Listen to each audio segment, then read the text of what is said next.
ఈ కేసీఆర్ కొడుకంటే ఎక్కువ నాకు వచ్చినాయి.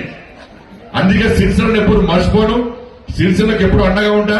ఏ సమస్య వచ్చినా, మొన్న వర్షం వస్తే హెలికాప్టర్ తీసుకొచ్చింది నేనే.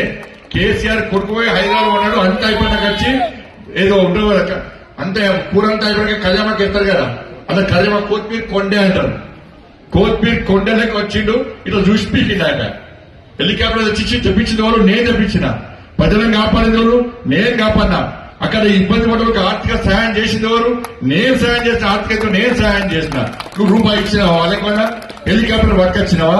కలెక్టర్ కి ఫోన్ చేస్తావా? ఎస్పీకి ఫోన్ చేస్తావా? చేసింది నేను, కాపాడింది నేను. ఆపద వస్తే కష్టం వస్తే వచ్చేది నేను. కేంద్ర మంత్రిగా ఉన్న సామాన్య కార్యకర్తలకి ప్రజలకు అందుబాటులో ఉండేది నేను. ఆపద వస్తే కష్టం వస్తే రాకుండా హైదరాబాద్ లో ఉండడానికి ఓటేస్తారా? లేకుండా మీకు ఆపద వస్తే కష్టం వస్తే మీ సమస్యలు పరిష్కారం వచ్చే మా పార్టీకి ఓటేస్తారా? ఒక్కసారి ఆలోచించుకోండి. మాయ మాటలు మబ్బ పెట్టే మాటలు నమ్మకండి. అధికారంలో ఉందని ఒకరు, గతంలో అధికారంలో ఉన్నామని చెప్పి ఇంకొకరు, వీళ్ళిద్దరు మోసం చేస్తారు. కాబట్టి ఇవాళ మోసపూరితమైన మాటలు నమ్మకుండా భారతీయ జనతా పార్టీ అభ్యర్థులు గెలిపించాల్సిందిగా మీ అందరికీ విజ్ఞప్తి చేస్తూ మళ్ళా వస్తా, మళ్ళా మీ అందరికీ గెలుస్తూనే ఉంటా.